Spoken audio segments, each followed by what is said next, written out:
a child, it has been a dream for you to be a priest. Who influenced you most at that time? Is your parents from China or from you grew up in Taipei or you grew up in Europe? My parents, they're from mainland China. They came to Hong Kong long before Communist Party took power. Okay. So I was born in Hong Kong. My father, he wasn't a Catholic. My mother, she was baptized, not the very good churchgoer. Okay. So I didn't receive, let's say, classical Catholic education at home, just like everybody. Yes. And Hong Kong is not a Catholic country. Yes. But God let me attend the Salesian schools, secondary schools. In Hong Kong? Hong Kong. Okay. So there I got baptized, actually, and also confirmed. And I'm very thankful for the Salesians. And after my school time, so I started to work in a bank. So I get disconnected with my faith, like many young people. And actually, I got repentant when I got to Europe because I obtained a scholarship to learn Italian. I like languages very much. Okay. So I gave up my job in the bank, which I didn't like at all, actually, because I had to work to earn a living. Yes. So I left Hong Kong when I was 23 years old. My family, actually, they immigrated to England when I was 12 years old. Okay. So I grew up partly without my parents because they were in England earning money. So I was living with parents. And then when I was 23, I went to Italy. I learned Italian. But that scholarship was just for 1 year. Okay. So at the end of 1 year, I had to make the decision. Either I stay in Europe or I go back to Hong Kong. Of course, I want to stay in Europe to learn languages. And that's why I went to Switzerland because I could speak French. So at the time, I work during weekends in restaurants. And then I perfected my German, my English. And at the time, I knew the Franciscan whose community is at the end of the other street. So I went there for Mass. I started to go to church again because I felt a bit lonely and I liked the liturgy. And the atmosphere of the church attracted me. So I got acquainted with the Franciscans, and that's how I joined the Franciscan. So it's a very, very slow process. When I say I wanted to be a professor, I wanted to be at the beginning an academic professor, teaching at university, an intellectual professor. Yes. I was studying Don Scotus, a very difficult writer, Franciscan writing in Latin, very difficult. And later on, after my own experience, the discernment, prayer, and I find out the true theology is the contemplation to God. And many people know God intellectually. Yes. They can recite the Bible, they know the catechism by heart, but maybe they haven't met God yet. Mm-hmm. They haven't had a personal experience. Encounter, My experience with God was long, the whole transformation from a Franciscan, very monastic Franciscan to a diocesan priest. So a time of struggle, indecision, you pray to God and in silence, and you start to feel His presence. So this is kind of experience that you will never have at school, at university. Yes. So that changed me, that changed my mind, that gave me courage. And after that experience, I have the deep feeling that God is very near to me. Actually, He's near to everybody, but maybe we don't pay attention to Him. So prayer in silence is very important. Mm-hmm. Listen to God's voice. God's voice is soundless. He does not talk to us with a normal sound. Maybe with ideas, maybe with feelings. You have to stay very calm.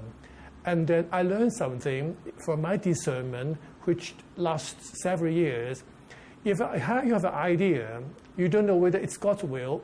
I feel I like to do something for the church, for God, but I don't know whether His will. Just leave it at the beginning. Don't push it, leave it. If it comes from God, the idea, the sign was stronger. So let God speak to you, because He speaks also to us through circumstances. Yes. That's how we say discernment. God is peace. God is joy. If you don't do anything, you have peace, joy in your heart, that means you're already in His presence. And this is my experience.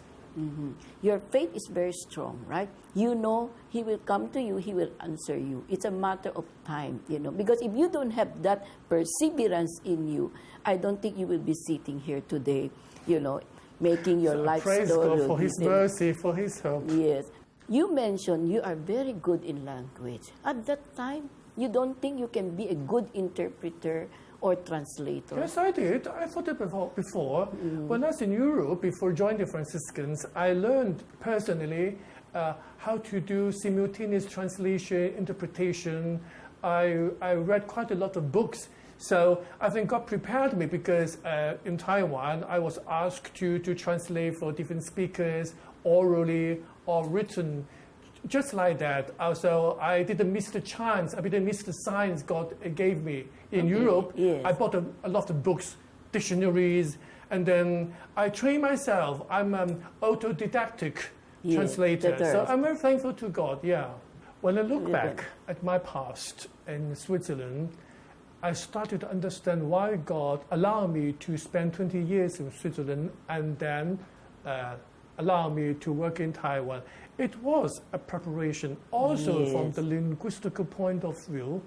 I'm the one who translates the message of the Pope, word of the youth, word of the sick, word of prayer for vacations.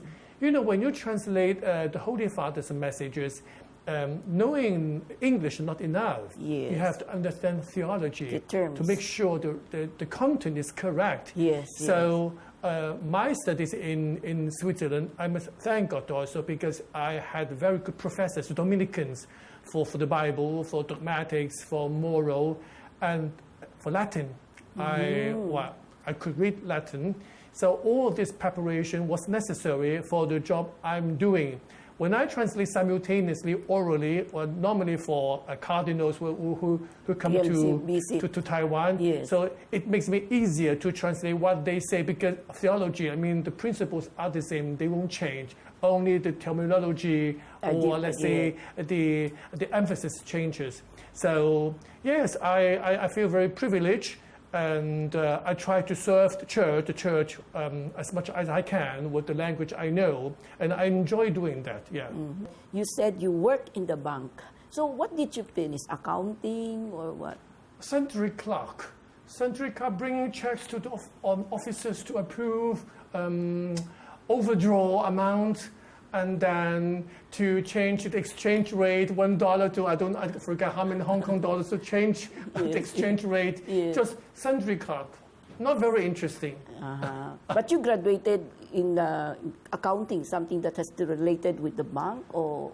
Well, I'm not very good at mathematics, actually. I'm better with languages. So I worked there only 5 years, sundry clerk. You bring documents to officers, you serve clients. At that time, there wasn't computerized yet. So if a client signed the check, I have to verify his signature. We have a copy. So that's my work, actually. Trade of all jack. So for 5 years, you did not enjoy it, No, I didn't enjoy the work, but I enjoy studying French in the evening. I went to Alliance Française. 5 years, 3 evenings per week, each time 1 hour and a half. I was very diligent at the time, and I got my degree in Hong Kong. So when I went to Switzerland, I spoke French easily, so I made a living easily in my restaurant. And also the God's preparation for me, because I didn't have financial problems. Because thanks to the language I can use. Yes. So that means to say you are already being prepared without your knowing it. Taiwan, as we said, majority are Buddhists, right? So the Catholic are only very few. A minority, barely 3%. Altogether, Catholics and Protestants altogether, hardly 3%. That's very few. 23 million inhabitants in Taiwan, only hardly 3% are Christians. and Catholics, I would say 300,000. Only 300,000. Yeah, only 300,000. Churchgoer maybe 120,000. Imagine.